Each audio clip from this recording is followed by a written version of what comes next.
Now the diagram shows a solid cone and a solid hemisphere. The cone has a radius of 2.4 centimeter and a slant height 6.3 centimeter. The hemisphere has a radius of r centimeter, this capital R centimeter. Total surface area of the cone is equals to the total surface area of the hemisphere. Calculate the value of R. So here are some of the formulas which is given to you, and we have to calculate the value of capital R.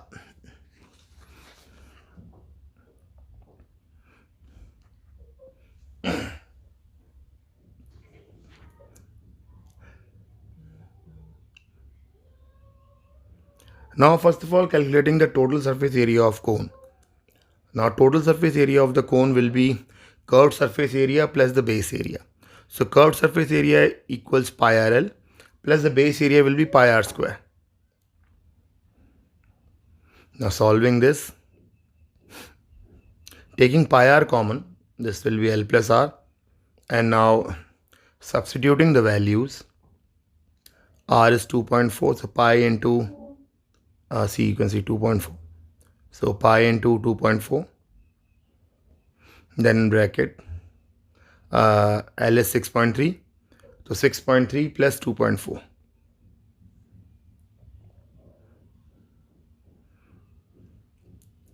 So this will be pi into 2.4 into this is 8.7. Now keeping it like this only. Now finding the total surface area of hemisphere.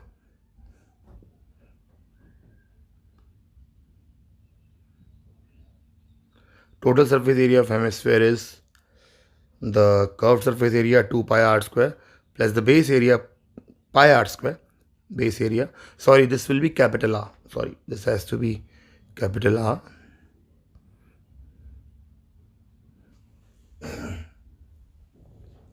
So pi 2 pi capital R square plus pi r square, that pi capital R square. So adding this will be 3 pi r square. Now see, it is given that the total surface area of the cone is equal to the total surface area of a hemisphere. So equating these two, pi into 2.4 into 8.7 equals 3 pi capital R square, cancelling out the pi. So 2.4 into 8.7 by 3, that is equals to R square. Now 6.96 is R square, taking the under root of 6.96, which is 2.64 centimeter. So here R is 2.64.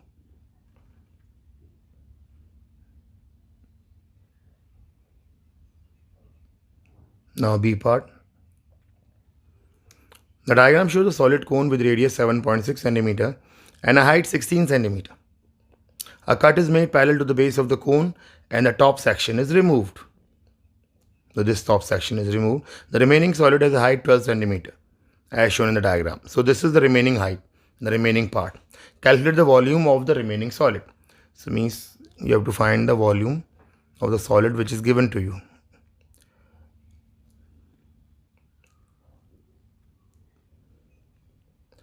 So if you take, suppose, like if this is the volume, this is the part which was removed. Actually, it will be volume only, considering this as radius r, and the height. Then the height will be 16 minus 12, so that will be 4. 4 centimeter will be the height of this cone which is removed. Now, finding the volume of the original cone V, capital V, considering this as capital V.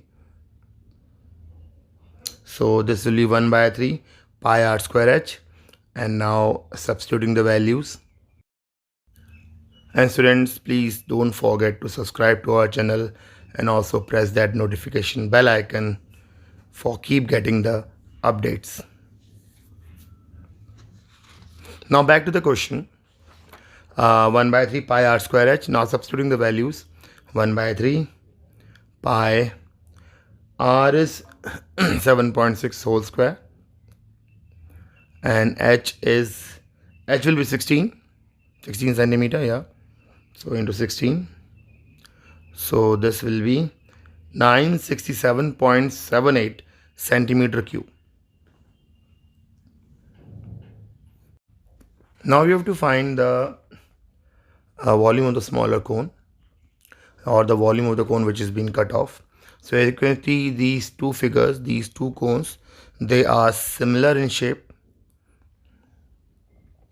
So using the properties, now taking the ratio of their volumes, so 967.78 means the volume of bigger cone upon small v, the volume of smaller cone, that is equals to the height of the bigger cone 16 and the height of the smaller cone, which is 4, 16 by 4 and whole cube.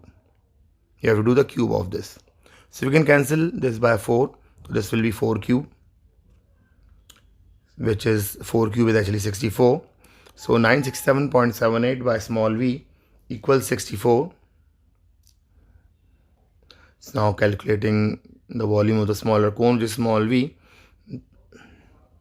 that will be 967.78 divided by 64, which is equal to 15.12 centimeter cube. Now if we minus this from the original cone, we will get the volume of this, the remaining one.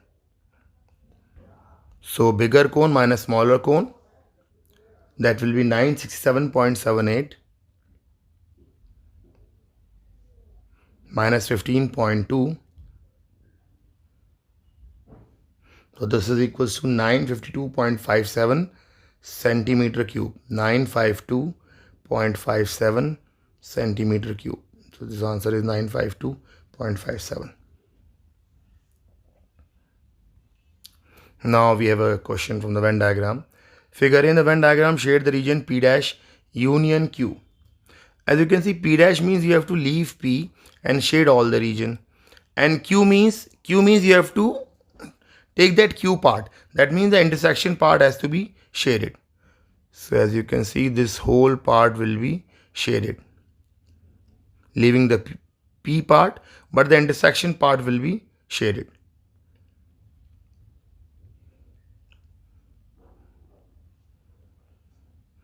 Yeah, so this will be the shading.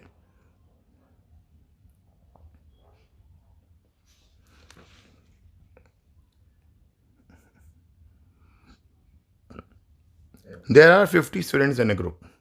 34 have a mobile phone, that is represented by M. 39 have computer, C. 5 have no mobile phone, no computer. So we can write 5 over here as they don't have any mobile or computer. Complete the Venn diagram to show this information. Now see, we have to consider X, the number of students which has both mobile and computer. Considering this as X. Now this M will be 34 minus X and C will be 39 minus X.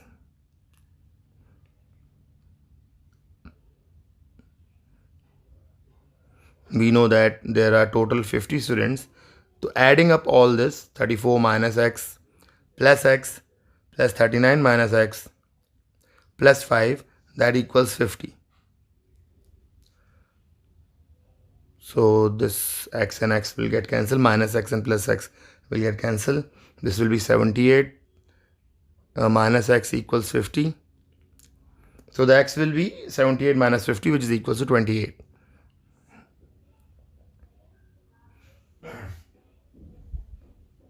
So this X is 28. Now 34 minus 28, this will give you 6. 39 minus 28 is 11. So this is the complete Venn diagram.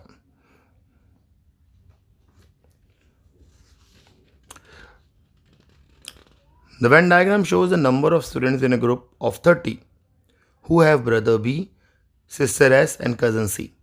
So they have given you B, S and C. Write down the number of students who have brothers. So those who have brothers, that will be, see, all this 2 plus 2 plus 1 plus 3. 2 plus 2 plus 1 plus 3, that will be 8. Now write down the number of students who have cousins but do not have sister. So they have cousins but they do not have sister. So that will be 8 plus 3 because sister is not included. So 8 plus 3, which is 11. Now you have to find B union S union C whole complement, whole intersection, whole dash by N. So basically you have to leave all of this B, S and C. So the remaining is actually 2. So the outer portion, that is 2. Yeah. Use set notation to describe the set of students who have both cousins and sister but do not have brothers. So see, they have both cousins and sister but they don't have brother. So means we have to take the intersection part, but we have to remove that B part. So, so this will be, B part will not be there, and whole of the intersection. This will be C intersection S intersection B dash, because we don't have to include B.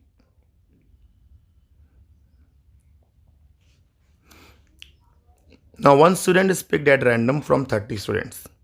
Find the probability that this student has cousins.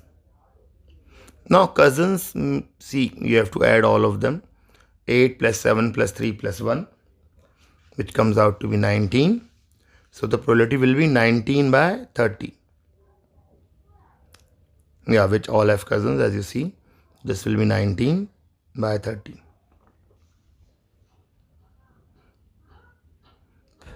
And just write 3 properly. 30, 3, 0. Yeah. 2 students are picked at random from the students who have cousins. Calculate the probability that both these students have brother. So basically we are taking it from those who have cousins. And then the probability that both these students have brother. So see, cousins means the total number will be this 8 plus 7 plus 3 plus 1. And with the brothers, that will be 3 plus 1, 4. So then calculating 1, like the first one, first student will be 4 by 19. Because brother is 4. So 4 by 19. And then now the number 2 student, now since 1 has already been included, so that's why 3 by 18. So you have to solve 4 by 19 into 3 by 18, which will be 2 by 57. Now one student is picked at random from 30 students. Event A is, this student has sisters. Event B, this student has cousins but does not have brother. Explain why event A and event B are equally likely. So first of all, getting the probability of A. The probability of A is the student has sisters. So basically add all of them, 5 plus 7 plus 2 plus 1. That will be 15. So probability is 15 by 30. And event probability B, this student has cousins but does not have brothers. So cousins but does not have brother. So that will be just 8 plus 7, because it does not have brother. So 8 plus 7 is 15. And again 15 by 30. So as you can see, these two have the same probability. So that's why they are equally likely.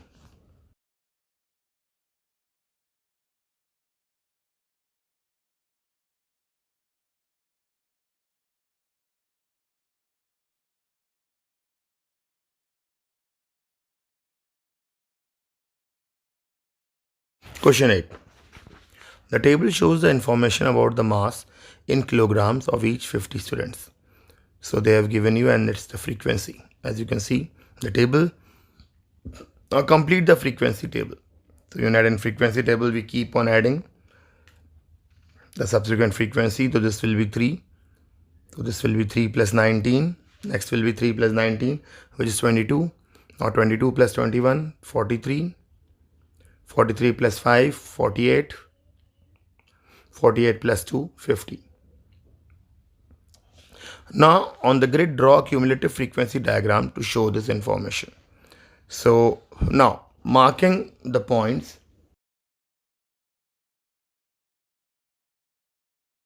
10, 3, 25-22, 35-43, 40-48 and 50-50. So marking the point and joining them by the free hand.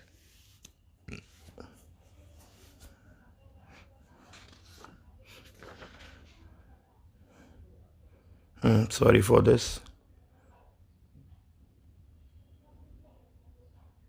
So joining them by the free hand, you get a graph like this. It's somewhat like this.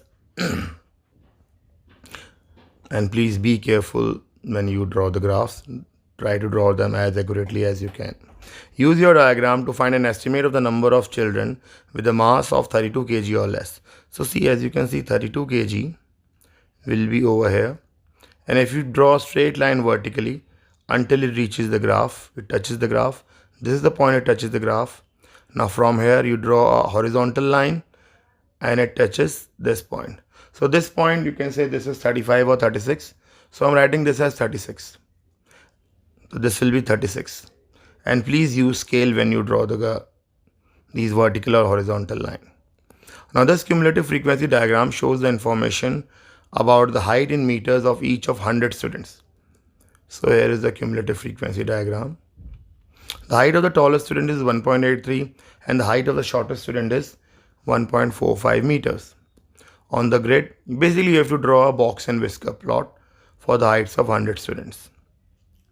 So as you know, in a box and whisker plot, we need that 5-point summary in which you get the lowest and the highest value, and that Q1, Q2, Q3, where Q1 is the lower quartile, Q2 is the median, and Q3 is the upper quartile.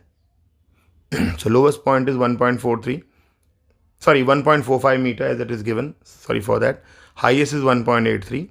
And now we have to find Q1, Q2 and Q3.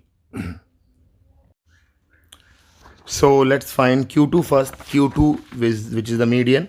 So median is actually 50. So here the 1 point or the one displacement represent 2. So this is 50. You draw a line horizontally and then vertically down. So you get this as 1.64. So this is 1.64. Q2, the median is 1.64. So this is the median. And then now finding Q1, which is the lower quartile, 25%. So we have to find 25 of 100. So 25 will be around, you can see around this point. You draw a horizontal line. Sorry for this, means a bit above, just do a bit above it. So roughly this will be 25. Draw a horizontal line, it touches the graph at this. Now draw a vertical line, it will touch at this point. So our lower quartile will be 1.57 as you can see. And then finally a Q3, the upper quartile, 75% of 100. So we have to mark 75. So be very careful when you mark the points. So this is 75. Draw horizontal line, it touches the graph over here.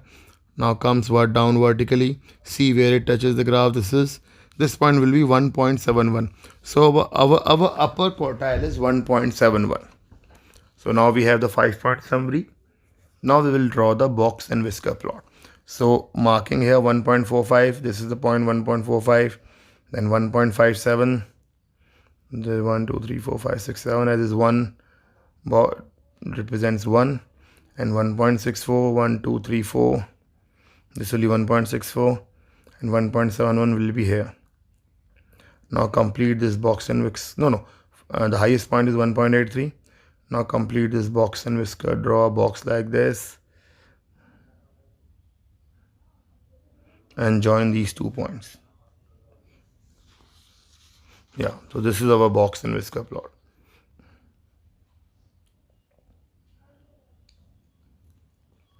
Question 9. The diagram shows the prism A, B, C, D, E, F. AB is 13, AC is 20 centimeter, CF is 24 centimeter, and angle ABC is 90 degree. Now this angle ABC is 90 degree. They are saying calculate the total surface area of the prism. So see, we have to find the area of each face. Now first of all, finding the area of triangle ABC. Since we have to find the side BC, as you can see there are two triangles ABC and DEF. So finding BC first using Pythagoras theorem in right angle triangle ABC. So BC will be equals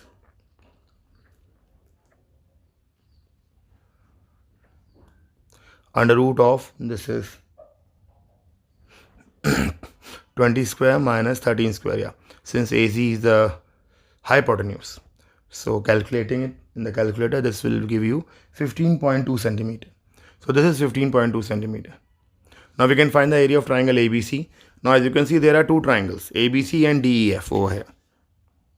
Yeah, these two triangles. So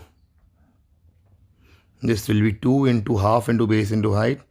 Base is now 15.2 and the height is now 13. Height is 13.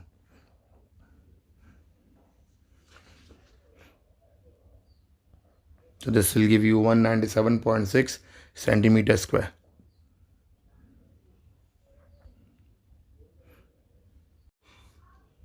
Now taking the rectangle ADCF.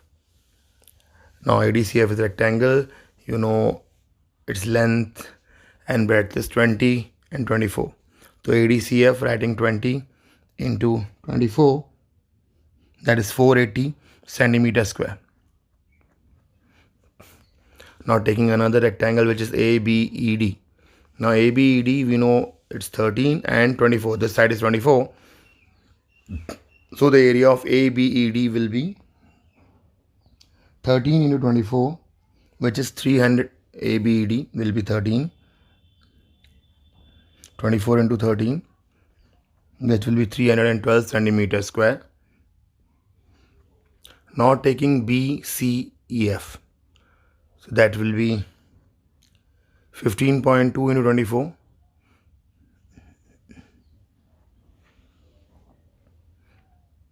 15.2 into 24. That will be 364.8 centimeter square. Now adding all of this, you will get the total surface area, which is 1354.4 centimeter square. Calculate the volume of the prism.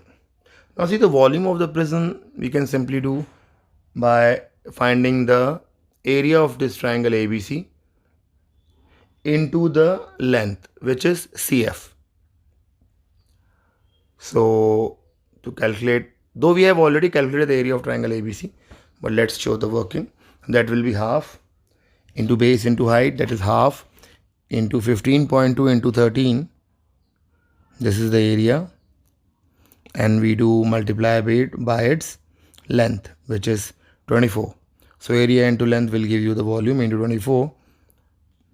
So substituting the values in calculator, you will get 2371.2 centimeter cube.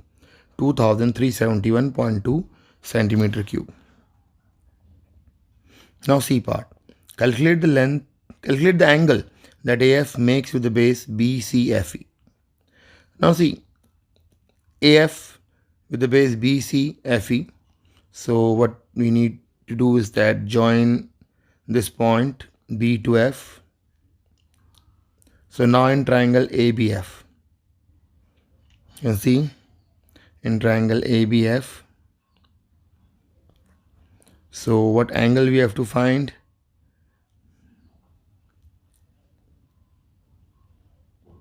So this, yeah, this makes an angle 90 degree. Angle B is 90 degree. And also in triangle ACF, as you can see ACF, AF is the hypotenuse. So that is AF. To find AF, you have to do 20 and 20 square plus 24 square.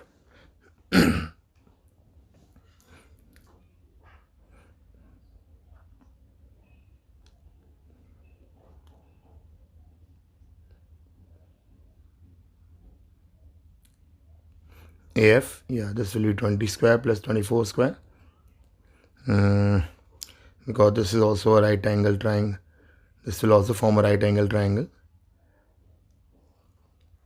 So we have to calculate the value of AF.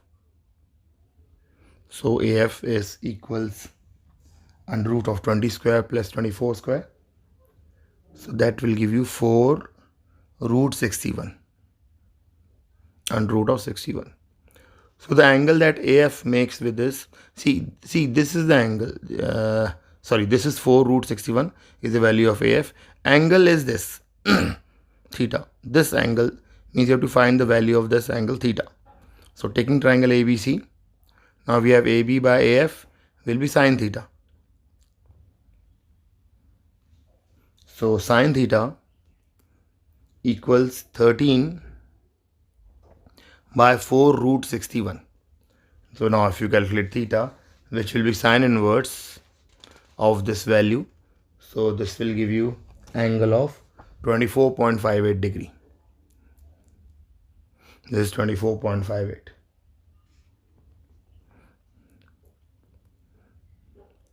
Question 10th. The table shows some values of y equals 3 plus 4x minus x square for the range of x between -1 to 5. Now part A is to complete the table. Now to complete the table, just substitute the value of x in the given equation. Suppose we have to find for minus 0.5. So what you will do? You substitute the value of x in this equation. So y will be 3 plus 4 into minus 0.5 minus, then again bracket, minus 0.5 whole square. So substituting by this in the calculator, you will get the value as 0.75. So again doing like repeating the process for the whole of the numbers. For 0 you have 3, for 2 you get 7, then 3, and this will be 0.75. So now our table is complete. Now B part, you have to draw this on the grid. So draw the graph of this. So now substituting these points, -1, -2, minus 0.5, 0.75, and so on. So substituting the points, -1, -2, this is minus 0.5, 0.75 will be over here, 0,3 will be over here, 1,6, then 2,7, then 3,6, this will be 4,3 next one, and then 4.5, 4.75, and then 5, -2. Now joining all the points, we'll get the graph. So please join it carefully, and you have to join this by the rough hand only. Yeah, so this is our graph. Now write down the integer value of k for which the equation has no solution. So they are saying integer value. Actually see, till 7 it's already over there. So for the integer value you will write, you can accept any integer that should be greater than or equals to 8. Since you have to write integer, so any integer like integer greater than or equals to 8.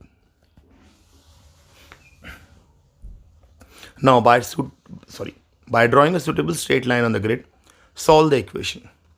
Now see, we have to convert this equation -1 plus 9 by 2x minus x square equals 0 to the form of the original equation, which is 3 plus 4x minus x square.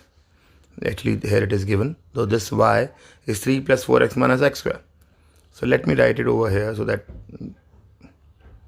it should be clear. So y equals, this is 3 plus 4x minus x square. So see, first of all, this is 9 by 2x means 4.5x. So you have to make it 4x. So what do? You do minus half x on both sides. So see, minus half x minus x square equals minus half x.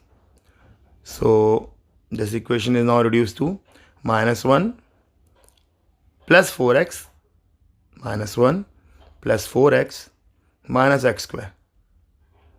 equals minus half x. Now see here it is minus 1, we have to make it 3. So adding 4 to both sides. So when you add 4, so this will be 3 plus 4x minus x square equals minus half x plus 4.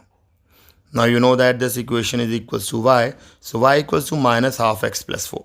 Now we have to draw the line of minus half x plus 4. So first of all, writing the coordinates. So making the grid. So we have to make the grid to find the coordinate first and then we'll join the line.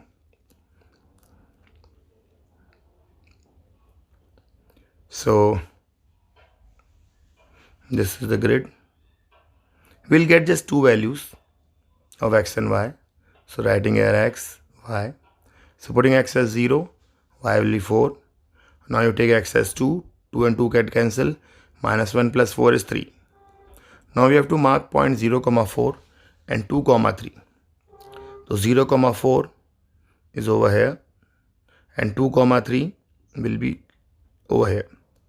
Now join them by the straight line. Now in this case you use scale, though I am drawing it by the rough hand, but you should use scale.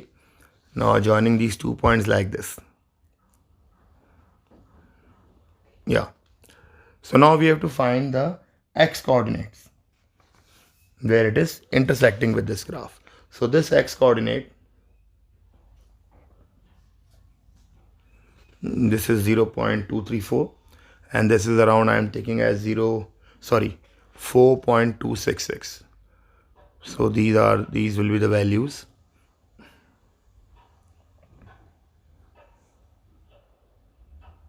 No, sorry for this, 4.266. Though you will get the range, it's not that exactly you have to write this point, you will get a range. Question 11th. Find the size of an exterior angle of a regular polygon with 18 sides. See, we know that the sum of exterior angle of any polygon is 360 degree. For if you take any polygon, the sum of exterior angle is always 360 degree.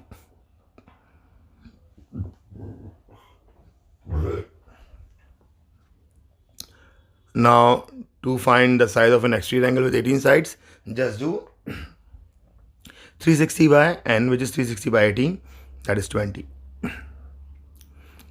Now the triangle ACD, B lies on AC, okay, and E lies on AD, yeah, such that B is parallel to CD, that's given.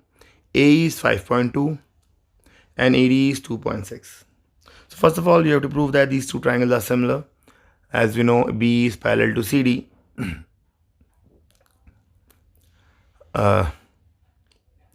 So these are similar as these two angles will be corresponding angle equal. These two are again corresponding angle equal. A is common. So triangle ABE is similar to triangle ACD.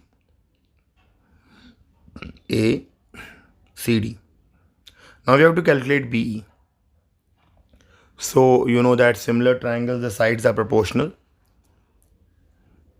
So writing the value of AD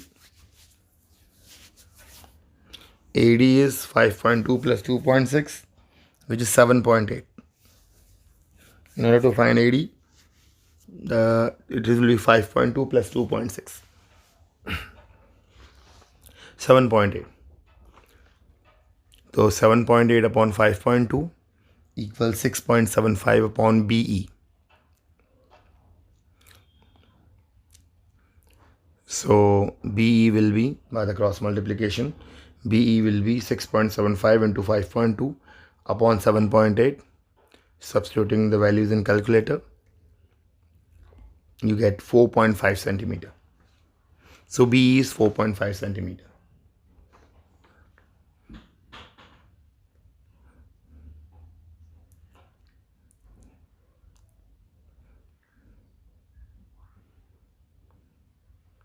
Two solids, C part.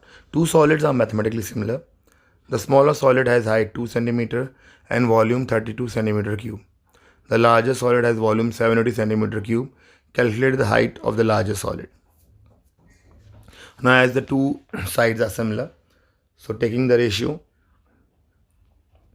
the taking height of the largest solid as capital H.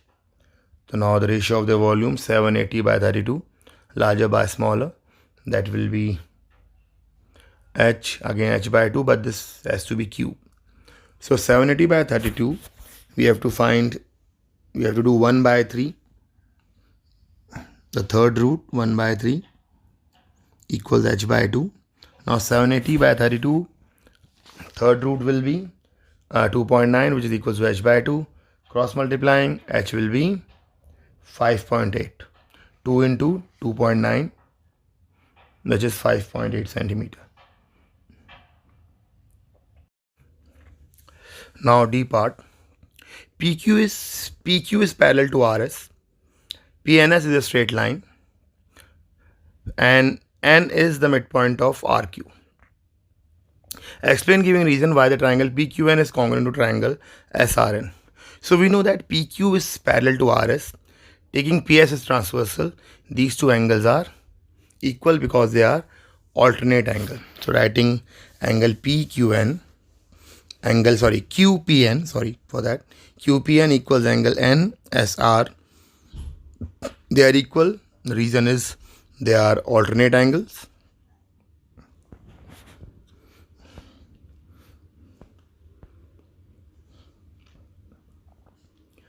Similarly, this angle will also be equal. They are alternate angles. Angle PQN will be equal to angle NRS. So they are alternate angles. Now we know that these two angles, they are vertically opposite angles. So angle PNQ will be equals to RNS. So these are, the reason is actually vertically opposite angle.